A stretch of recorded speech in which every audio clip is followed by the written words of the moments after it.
সেদিন রাতে হঠাৎ আমাদের ঘরের পাশ থেকে একটা ছোট্ট ডাউক পাখির পিউ পিউ ডাক শুনতে পেলাম। এত রাতে এমন শব্দ শুনে বাইরে এসে দেখি অন্ধকারে গাছের নিচে অসহায়ভাবে পড়ে আছে ছোট্ট বাচ্চাটা। তখন ওকে ঘরে নিয়ে এসে নিরাপদে রেখে দিলাম। পরের দিন ভোর প্রায় 5টার দিকে ভাবলাম নিশ্চয়ই ওর মা ওকে খুঁজতে আসবে, তাই গাছের উপর একটা ছোট্ট বাক্সে ওকে রেখে দিলাম। কিছুক্ষণ পর সত্যি ওর মা খুব সাবধানে এগিয়ে এলো বাচ্চার ডাক শুনে। সেই দৃশ্যটা সত্যি ভোলার মতো নয়। তারপর বাচ্চাটাকে নিচে নামিয়ে দিলাম।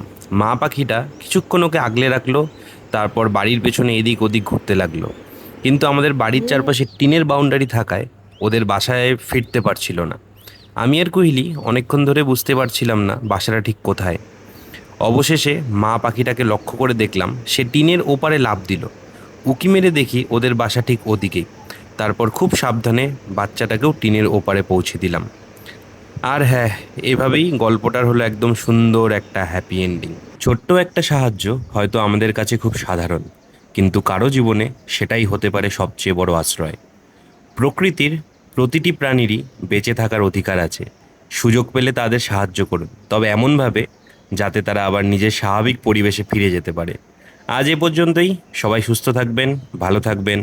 আবার দেখা হবে পরের ভিডিওতে।